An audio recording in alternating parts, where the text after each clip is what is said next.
Pag-uusapan. Nahuli ko ang boyfriend ko at ang ate ko sa kwarto.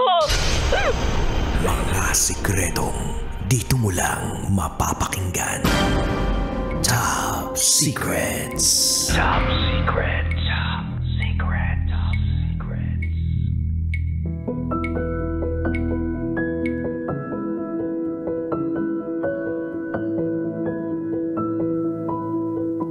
Hi Kabisyo, it's me DJ Raketera.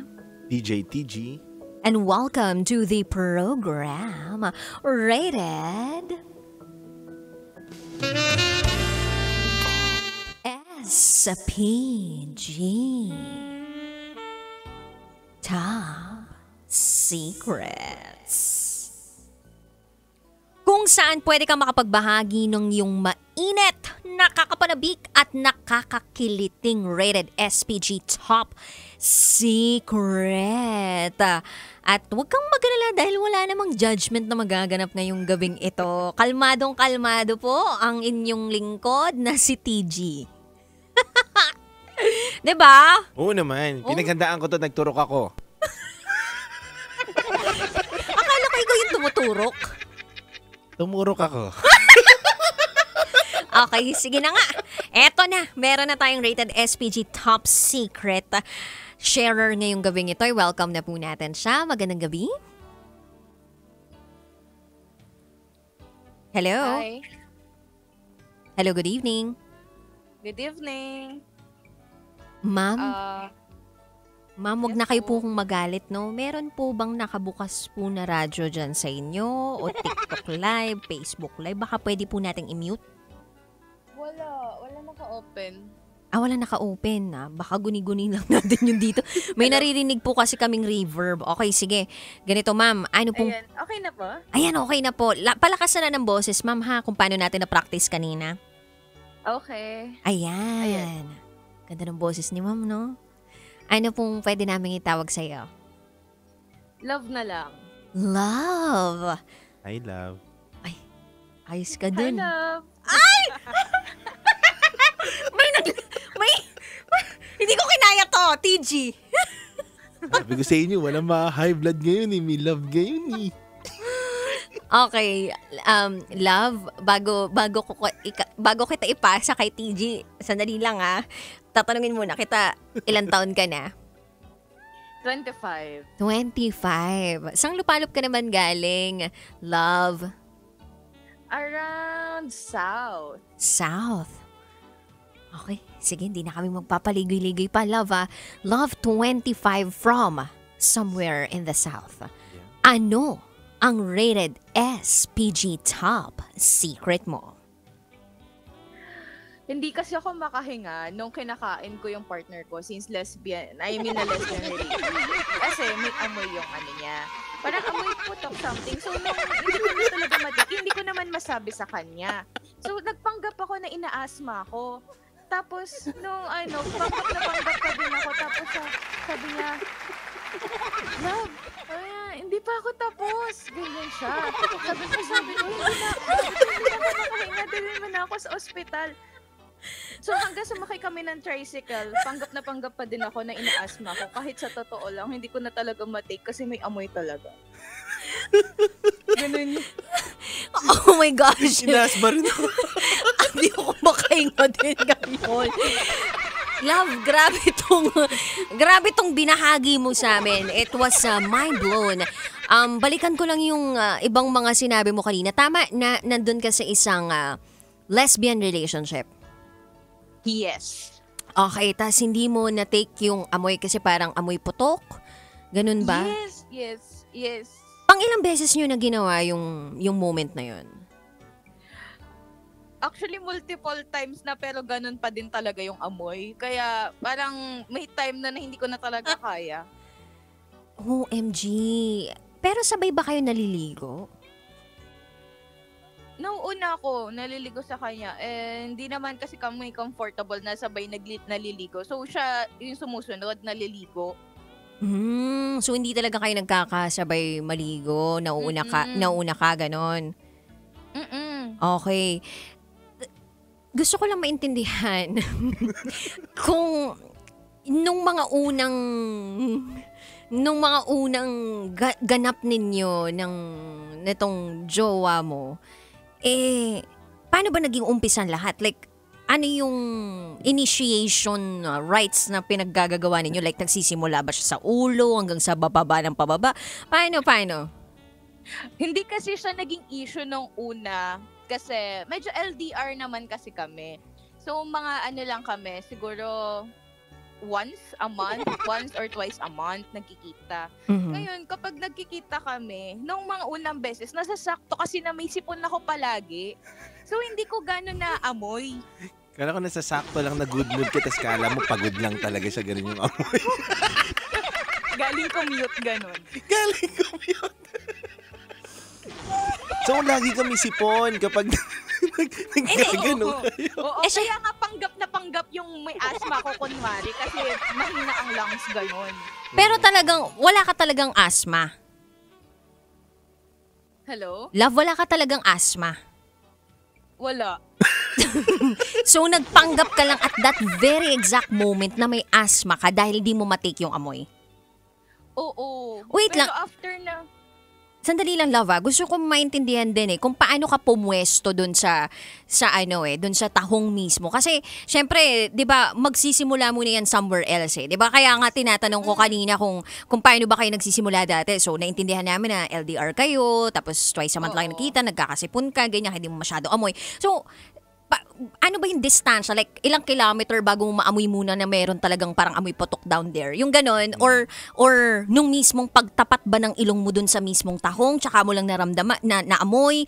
Nung nandun pa ba sa chest, naamoy mo na agad? Kailan mo naamoy? Nung pagkatanggal ko ng undies. Sumabog na.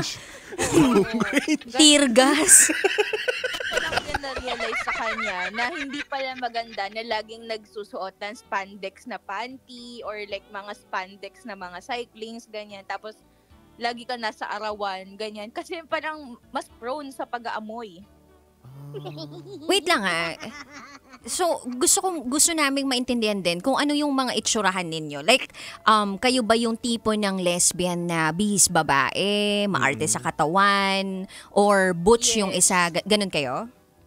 Hindi, parehas kaming femme looking kasi parehas kaming nag-work in corporate world. Okay. Tapos, itong si Jowa, mahilig magsuot ng underwear na spandex. Yes, kasi after work niya, nag-running siya. Tumatakbo! Naku, hindi pa naman namin naamoy ito si Mara ever. Mahilig tumakbo, tapos pag nakipagkita sa'yo, yun pa rin yung suot, di nagpapalit, ganon? Di naman. Before mag-do, syempre naliligo kami, bath muna, ganyan. Pero may amoy talaga. Pero sinabi ko naman sa kanya yun. Actually, ano yan hindi ko na siya jowa, ex na. Before naman, nung naman kami, parang medyo pa-end na yung relationship namin. Sinabi ko sa kanya yun. Sabi ko, may concern ako. Sabi ko, tingin ko kailangan mo magpa-check sa OB. Sinabi mo sa kanya. Anong reaction niya? Tapos, ang sabi niya, I thought it was a normal smell lang ng tahong. Tapos, nung sabi niya sa akin, kaya pala akala ko ang hindi normal yung sa'yo, yung sa akin pala yung hindi normal, ganon. Sinabi niya yun sa'yo, nakala niya? Yung hindi normal? Sinabi niya yun sa'yo, Love, na yung hindi normal na amoy, parang ganon? Oo, kasi sabi niya, tinanong niya ako noon, like, ano yung feminine wash na ginagamit ko, bakit daw parang hindi niya naamoy keps. So, sinabi mo naman sa kanya kung ano yung ginagamit mo? Oo, sabi ko sa kanya, yung... Wag mo nang banggitin.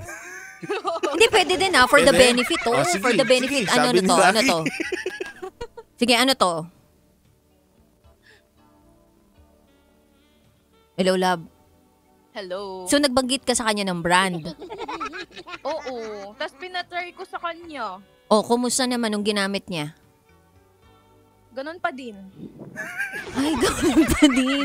Baka dapat ilalagyan mo ng albatros. Hindi nabawasan kung amoy putok, naging amoy alamang lang. Ganun, nabawasan. Hindi, ganun pa din. Ganun pa din siya. The more na parang pinapawisan siya, feeling ko nga parang sa pores niya na talaga.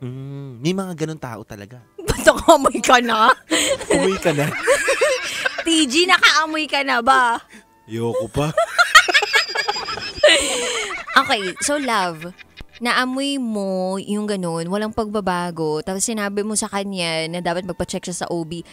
How did she take it? Like, ano pa yung sinabi niya na aside dun sa fact na sinabi niya sa'yo na akala ko siya yung abnormal na smell, hindi yung kanya?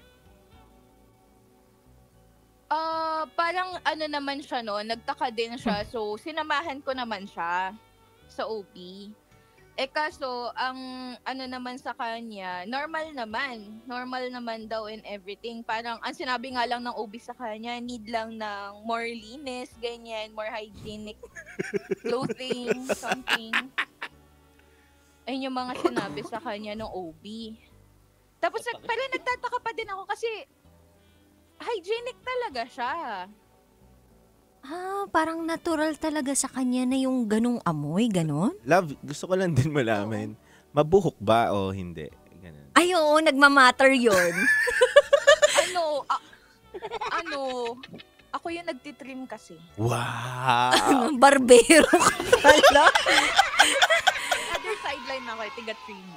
At trim lang, hindi talaga yung wax, Oo, ganon? hindi mo siya niyaya na magpa-wax kayo, ganun. Oo, like Para- Brazilian. oo. Ganon. Mr. Clean. Never pa niya kasing na-try. So, nag-aalangan din siya. Mm. Kaya hanggang trim lang muna.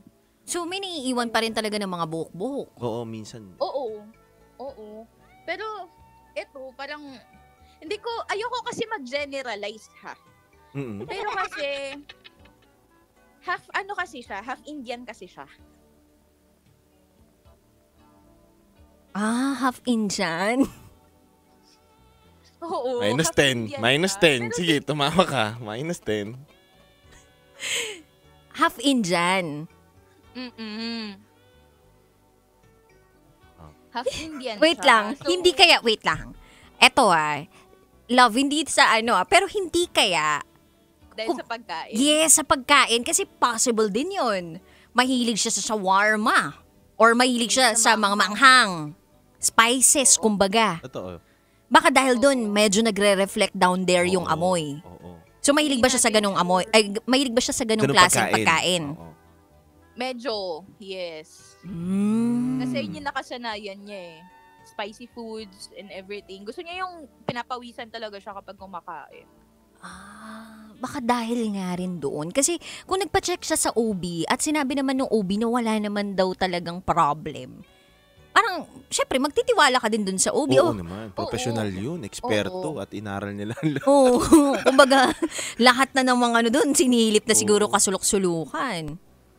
Pero yung pH level, kasi di ba merong ganun parang may pH level, ganyan. Normal din naman siya doon sa test na yung mga ganun. I think normal naman lahat. Ang suspecha pa nga niya nun, may PCOS siya. Mhm. Kaso normal din naman nung na-ultrasound siya. So, parang sa amin, sa end namin, parang end na yung, okay na yung sa OB, okay na yung sa health concern sa hospital. Siguro, it's more on, sa pawis na niya, ganyan, sa pores. More of sa pores na talaga niya. So, nung sinamahan mo siya, yan, ano nang resolution niya sa sarili niya? Ano nang ginagawa niya ngayon? I mean, ano yung naabutan mo na ginawa niya para kahit papaano malesin yung amoy? Or ginawa niyo pa rin ba right after that para ma-double check mo kung okay na o hindi? Ang nangyari kasi nun, hindi ko na na-check kasi after nun, parang na-conscious siya. So, dati, from bottom, siya yung naging top. Ayaw na niya magpaano ngayon. Ayaw niya na maging bottom. Ayaw na niya maging bottom. Sige, ako na lang gagalaw. Ganun na siya. And para sa'yo, umokay naman nung time na yun? Syempre, wala na ako na amoy. Okay. Kasi ikaw na. naman yung nasa bottom. Oo, pero nag-break pa din kami Ba't kayo naghiwalay pala? Kasi, paano ba?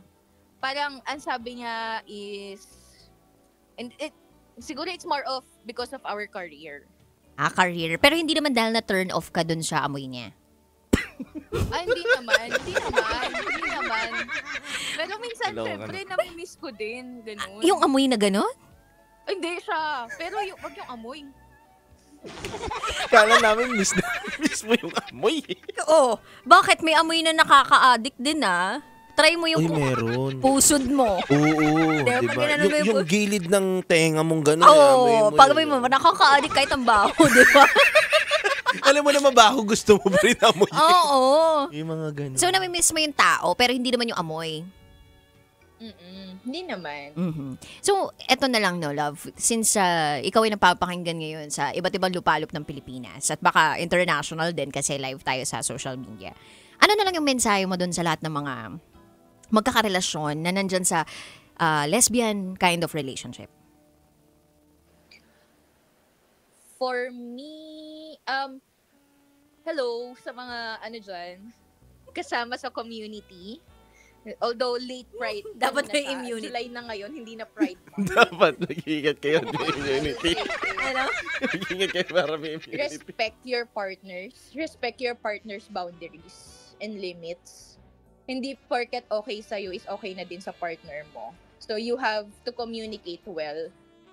Kasi hindi pa tayo tanggap ng buong mundo. So we still have I mean let our partners be our kakampi in our struggles. Imbes na siya yung maging kaaway mo. Ganon.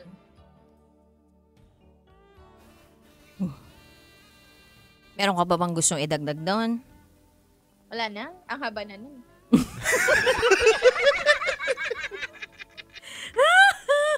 Anong gusto mong message sa ex mo? Baka may message ka. Oo nga, baka meron. Meron na ba siyang bago na mabibiktima? Parang, surprise! Ganon. Bang, bang, bang! Bang, bang, bang! Bang, bang, bang, bang! Meron na siyang bago. Ko lang sa kanya is, hello, alam mo naman yung account number ko, sana magbayad ka na. Oy! May utang? Baka pinambili ng panlinis. Baka facial? Facial dun sa may ganun, diba? Oo. May pawak. Ganun, ginamit. Oo. Magkano ba utang sa'yo nun? Nasa 5 digits din. Wow! Dami mong pera, ha? Utang ako. Sige, sana magbayad siya ng utang, no? Or baka, siguro, na rin talaga yun, ginamit nga sa Oo, sinubok niya Oo, na. pero thankful na din ako kasi hindi ko na kailangan magpanggap na ina-asthma. Grabe pala yun, kala mo atakihin ko talaga ng asthma. Napunta ka sa ospital? Hindi naman. Parang noong papunta na kami doon sa harap ng emergency, di ba may ramp paakyat na ganun. Parang, teka lang, parang nagiging okay na, ganun. Siyempre, gagastos ka pa. Gastos ka, may emergency ka. Diba? Gagastos ka pa. Ikaw na ngayon nadehado dun sa amoy. Ikaw pa yung gagastos, diba?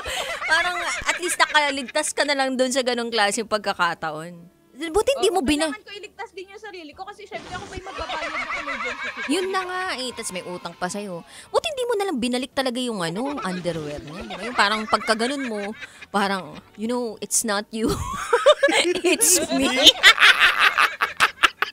Hindi mo ginanon. Sayang naman. Yun na yung naging last na sex ninyo. Meron pa daw. Meron pa? Di ba naging, na siya? Naging top. naging top na yung top. Siya na Hindi, yung top. yung ikaw yung kumakain, no? Yun na yun yung last mo, no? Siyempre na-conscious need. Di ba, mo, sinubukan niya ulit. Di ba? Last na to. Given a chance. Sige. Eto na yung huling Init, tanong. sa tag-init. Love, sabi mo kanina, nami-miss mo. Hindi na ako sumubok, wala akong sipon nun eh. So, walang Love, eto na, last question. Eto na. Given a chance, nagbayad sa'yo, nagkita kayo ulit, naramdaman mo, mahal mo ulit. kakainin mo pa ba ulit? Oo. Ay, hindi na. Bakit? Hindi na. Kasi, tawag dito, parang mas na-overpower na naging problem namin sa relationship yung loss na nararamdaman. So, kahit ganun, parang no na. Wag na. Kahit kasi hindi naman mawawala yung feelings eh. Nandun at nandun ang feelings. May care at may care pa din kahit konti. Pero, yung, kasi sobrang intimate ng sex for me. Mhm. Yes. So, gagawin mo lang siya sa taong, alam mo yung willing ka pa rin na mag-commit sa kanya. Ganun. Tama naman. Tama naman yun. Ayan. Thank you so much, love, for sharing your rated SPG top secret. Parang kami din magkakaasma na ngayon. Dahil sa binagi mo sa amin. Narekta ako ng hospital ngayon. Ngayon alam ko na. In fairness naman talaga sa'yo, naging barbera ka pa. Barbero, ganyan. Grabe siya magmahal. Talaga siya pag gumugupit kahit amoy. Alam mo, yung gunting noon. Nahiya yung gunting lumambot. yung nanginginig ka pa pag pinugupitan mo kasi grabe yung amoy. Kundi lang kita mahal, no? Yung ganun. Anyway, love, thank you, God bless. Thank you. Ingat. Bye-bye. Bye-bye, love.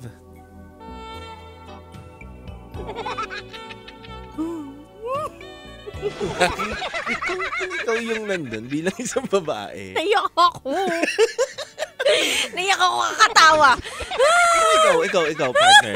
Dali lang. Pakawalang yan. Pakawalang yan ng mga nagaganap.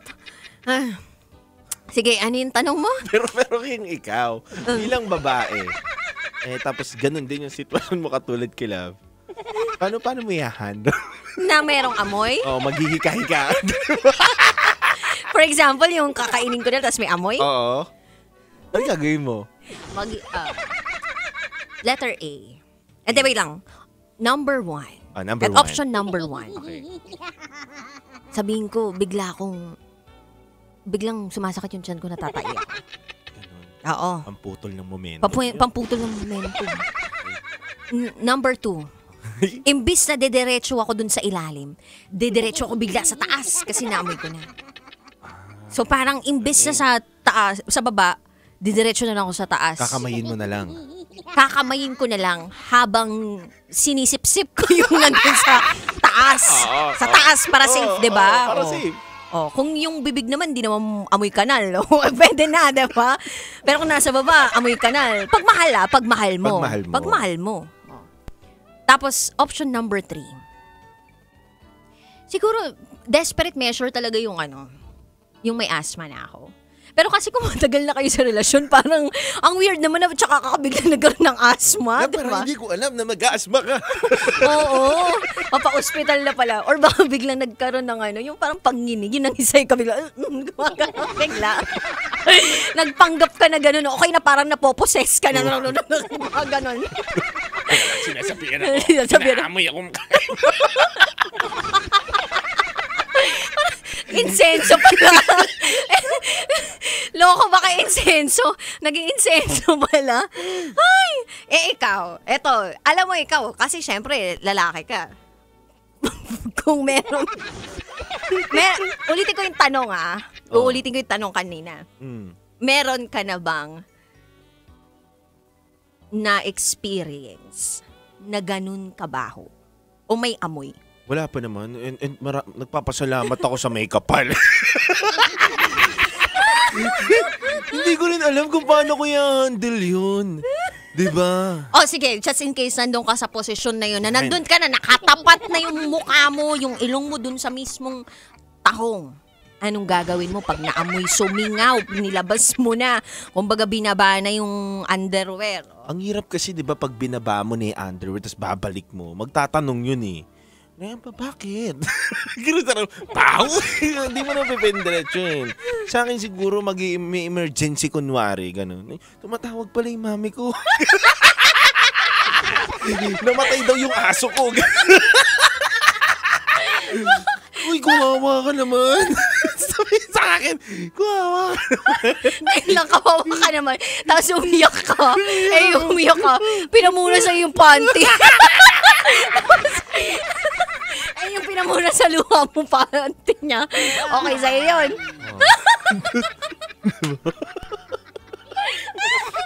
Ay, grabe to. Hindi, ang nakakagulat doon, di ba, kunyari, emergency, tapos nakabuka ka na siya. Oo. Diba? Tapos biglang bumuka ka. Wala nangyari. Lalo kumingaw. No? Ah! Kasi habang lumalaki yung butas, mas lalo sumisingaw yung amoy. Diyos ko. Grabe, no? Pero alam mo, napakahalaga ng hygiene. Oo. Sa babae. Pero maganda yung comments ng mga comments ng mga ano natin ng mga viewers natin. May isa ako sa nabasa na comment. Sabi doon, kung magmamahal daw tayo ng partner na alam mo naman na may lahi, tas may amoy, given na yun. Dapat intindihin mo, kayanin mo. Maglagay ka ng ano, yung Face mask. hindi yung pantirgas na masa. For the safety. Paano mo makakain yun? Wala. Wait. Alam mo yung kapag uminom ka ng gamot na hindi mo gusto yung lasa? Yung tinatakpan mo yung ilong mo. Oo, yung pinipisil mo yung ilong mo para wala kang maamoy. Ganun yung gawin mo. Anong ginagawa mo? Pinapatangos ko lang yung ilong ko habang kinakain ko. Hindi kasi yun kahit naman after nun, di ba, pag kinakain mo na, tapos pagtapos nyo, didikit sa dila mo yun, lasa mong putok dila mo. Ang sakit ng ulo ko. Diba? Nakakaloka to. Yung tipong parang kapag nalasahan mo, yung parang inaano mo, yung gumaganon yung dila mo, yung parang gusto mo matanggal yung lasa sa dila mo. Hindi, pero pag ganun talaga, ako, I suggest, yung sabay kayo maligo. Oo. Yun siguro yung mga suggestion ko, mga tips ko na lang. Siguro, pag may ganun. Okay na sabihin dun sa Ito, partner. sabi dito ni Queen J, face mask daw na may butas lang sa may bandang bibig. Yun lang, no? Magpagawa ka. Pagawa ka ng face mask na gano'n, acrylic. Yung bibig mo lang, tapos yung dila mo lang lumalabas. Nakakaloka. Hindi, yun. Maligo kayo sabay. Siguraduhin mo na, bukod sa ikaw na yung nagtitrim, subukan mo na ikaw yung maghugas din nung kanya, 'di ba? Adds something. Ay, pwede pala yung option na isa pa. Na 'di ba? Nandun na sa kalagitnaan ng aksyon. Nandun na yung mukha sa mismong tahong. Pag ganun, kunwari hilaan mo dahan-dahan papunta ng banyo. Tapos parang kunwari maligo kayo. Yung ganun parang medyo back from the top na parang romantic Pero pa rin. minsan kasi may mga babae talaga na may amoy talaga kahit pugasan mo na. Kailangan talaga nilang magpa-check. Kung hindi magpapa-check, Hindi talaga Sa may pagkain. amoy daw talaga eh. Sa pagkain na yun, tingin ayan. ko. So sabi dito, according to ChatGPT, Ayan. ito daw yung mga food na makaka-contribute doon sa iyong vaginal environment. Ayan. Ito. Fruits and vegetables. Especially those high in antioxidants and vitamins. Water! Baka hindi nagwo-water yun. Oo. Dapat mag-pineapple juice ka. Ayan, diba? pineapple juice din pwede. Para talagang linis na linis. Mag-detox. Mag-detox. Probiotics pwede din Pero yun. kung ganun yung amoy, parang siguro 3 balding. 3 balding. Pineapple juice kailangan dun. Amoy putok na sobra. Pwede ba yung muriatic acid yun? Oo, nabuhusan mo. Ganun, lusaw yun. And then, tapos every time na tumatakbo siya, may nakasampay na albatros. Ay! Tapos, eto pa, cranberry juice. Ayan. Pwede din. Mm-mm. It has the ability to fight off bacteria. So, eto, yung pwedeng makaapekto daw dun sa odor. Garlic, onion, asparagus, excreted through sweat and other bodily fluids. So, kung mahilig ka pala sa mga ganong klaseng pagkain, it will eventually come out as sweat or sa ibang fluid na meron ka. So, positive talaga yun. Kasi kung mahilig siya sa spicy food, diba? Tama, tama. Lalabas at lalabas. Ano pa? Consult a doctor if ever. individual variation. So, merong mga ganong klaseng consideration. So, the impact of food on vaginal odor can vary from person to person. Maintaining good hygiene practices such as regular washing and wearing breathable underwear. So, yung kaninang binanggit sa atin ng top secret sharer natin, naka-spandex eh. So, yung spandex pala, it is made of synthetic fiber. So, nagsistretch siya. So, meaning, it's a polyester, polyura, na dun pwedeng sumusuot yung mga bakterya. So, pwede siyang inhabitant, pwede siyang tirahan ng mga bakterya. Pero kung nagawa mo na lahat yan, mga kabisyo, pinalitan mo na yung panty mo, nagpa-doktor ka na, lumaklak ka na ng tingin ko ang tanging solusyon nandiyan, punta ka sa albularyo. Pabasbas. Palagyan mo ng Ano yun? Ano yun? Yung, di ba yung may binibilog? Dahon ng bayabas. Pabuusan mo. Di ba? Kung hindi na tumatalab, gawin mo na lahat. Di ba? Air purifier. Oo. Incenso. Lagyan mo habang nagsisex ka. Nagawin incenso.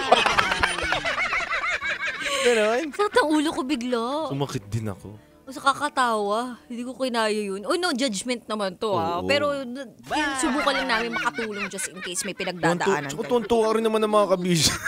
Oo. Pero alam mo, iba to sa lahat ng narinig kong top secret. Kasi yung huling nagbigay ng top secret sa amin na lesbian relationship, ang ganda daw nung nung tahong nung jowa niya eh. Tsaka parang naka-facial, tsaka ang bango. Tsaka huwag kayo masyado nagpapadala kasi sa mga mukha lang basta-basta.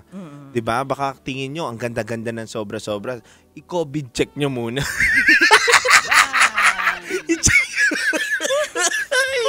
Baka mamay may amoy pala. Oo, okay nang saktuhan lang. Hindi naman tayo dapat tumingin ng lagi. Then, isang aral yan sa atin. DJ Rocky, isang aral yan para sa mga lalaki at kababaihan. Di ba? Na hindi dapat tayo talaga dumepende lang sa itsura, kundi i-COVID check natin. Amuyin natin. COVID check? Oo, ganun. Nasal check? Amuyin mo muna, di ba? Ay, sa ulo. O kaya may tester ka, no? Sana makapag-invento ng ganun, no? Sabi ni swab test, no? Swab test, no? Uy, teka lang, negative to. Swab test, maamoy nga. Paamoy nga ako. Positive. Positive? Pass tayo dito. Pass tayo dito. Ka-turn off yun kung bago-bago pa kayo, no? May iba akong kilala na iwan dahil dun. Totoo. Na parang dahil, mayroon akong kilala na dahil yun yung amoy nung hindi niya na-dinate ulit. Kumbaga siya yung biktima. At least isang beses niya lang naamoy. Oo naman. Di na umulit. No? Pag umulit ka talaga, mahal mo. Hindi, minsan lang parang baka pagod lang siya niya. Bibigyan mo ng ng benefit of the doubt. Sa bagay, may point naman yun. Kapagod lang. Tinesting mo lang. Uy, mas pagod. Naka 46 times na kayo. Pagod na pagod. Kaloka. Anyway, Kabisyo, maraming salamat sa iyong pagtutok. Sana ay na-feel good ka ngayong gabing ito. Sa Monday ulit, magsama-sama tayo 9 ng gabi hanggang hating gabi. And officially, launch na natin at makikilala nyo na po ang kasama natin si Alias TG. Sino nga ba ang nagtatago sa Alias TG? Ano nga ba siya? Anong katangian niya? Anong mukha niya? Malalaman yan sa Lunes. Abangan. Nakapilang ang Basa Princess, DJ Raketera. At DJ TG.